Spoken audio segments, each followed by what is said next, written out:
ભુજ પ્રાદેશિક વાલ્મીકી સમાજની વર્ષ 2025ની ચૂંટણીમાં ઉમેદવારી નોંધાવનાર પ્રમુખ મંત્રીપદ સહિત તમામ ઉમેદવારોને અખિલ કચ્છ વાલ્મીકી સમાજના પ્રમુખ રાજેશ વાઘેલાએ ફૂલહારથી સન્માનિત કરી શુભેચ્છાઓ પાઠવી હતી।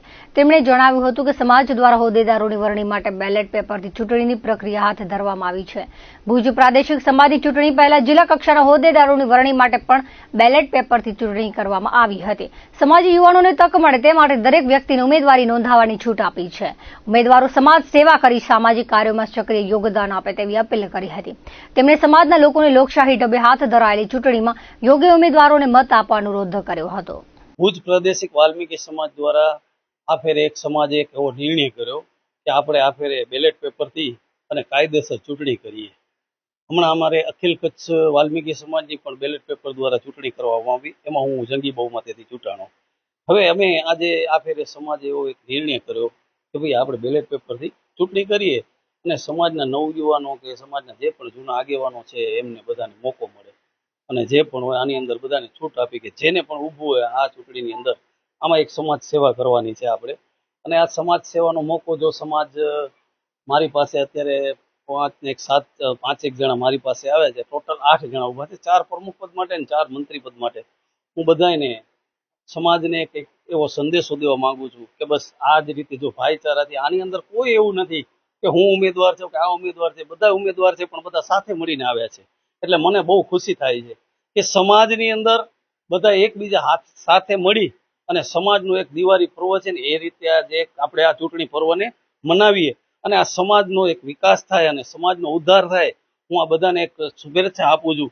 જે પણ સમાજના પ્રમુખ મંત્રી આવશે અને એક સારી ટીમ બનાવી અને સમાજનો ઉદ્ધાર કરે અને સમાજનો વિકાસ કરે એવી મારી બધાને શુભકામનાઓ છે। અમારે અત્યારે ટોટલ 130 થી 40 જેવો વોટિંગ છે અને આની અંદર ઘરનો એક વ્યક્તિ વોટ કરી શકશે એમાં બધાની। જો વોટિંગ અમે બધું કરવા જાય તો બહુ લાંબુ થઈ શકે એમ છે, એટલે અત્યારે અમારા સભ્ય જ ખાલી આની અંદર વોટિંગ કરશે કે ઘરનો એક વ્યક્તિ સમાજનો જે મેન ઘરનો હોય એ વોટિંગ કરી શકે। અને બધા 8 ઉમેદવારને હું મારી શુભકામનાઓ આપું છું અને સમાજના વિકાસ અને સમાજનો સહકાર લઈ અને સમાજનો ઉદ્ધાર કરો એવી મારી બધાને શુભકામનાઓ।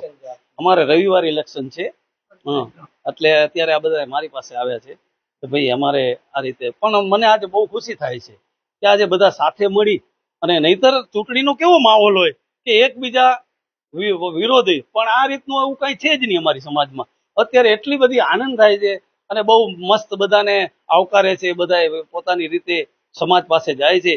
એક સમાજનો એક સારો વ્યક્તિ ચૂંટી અને સમાજનો ઉદ્ધાર થાય મારી એવી એક ભાવના છે। સમાજની અંદર અત્યાર સુધી હું સમાજનો 5 વર્ષથી પ્રમુખ રહી ચૂક્યો છું મારી સમાજનો। અત્યારે આ હું સમાજના બધા આગેવાનો જે પણ ચૂંટાઈને આવશે એને એક જ વ્યવસ્થા કહું છું કે સમાજમાં શિક્ષણનું સ્તર ઊંચું લઈ આવો। સમાજવાડીની જે જરૂર છે અમને, સમાજવાડી પણ અમારા માટે જરૂરી છે।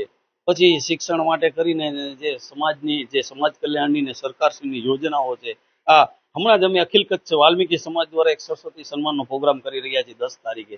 એની અંદર પણ બધા સમાજને અમે બધાને આખા કચ્છમાંથી બધાને બોલાવ્યા છે। તો હું આ બધા છોકરાઓને એક સંદેશો દેવા માંગુ છું કે તમે સમૂહ લગ્ન તો અમે દર વર્ષે કરીએ છીએ, 8 સમૂહ લગ્ન કરી ગયા છીએ, એટલે બધા વાકેફ જ છે આમાં। છોકરાઓ જે અમુક છે જૂના એમને ખબર જ છે, પણ સમાજમાં અત્યારે શિક્ષણની તાતી જરૂર છે અને સમાજમાં શિક્ષણ આવશે તો થોડો ઘણો કંઈક ભારણ ઓછું થશે અને વિકાસ થશે। અને ખાસ છે સમાજવાડીનો પ્રશ્ન, તો સમાજવાડીના પ્રશ્નો માટે કરીને હું આ લોકોને ખાસ વિનંતી કરીશ કે અમે મહેનત કરી છીએ અને અમે તમારા પાછળ જ છીએ, અમે પણ તમારી સાથે જ રહેશું અને સહકાર અમારો પણ પૂરેપૂરો રહેશે। જે પણ કોઈ પણ આવશે ચૂંટાઈને આવે અને સમાજનો વિકાસ કરે એવી મારી બધાને શુભકામનાઓ।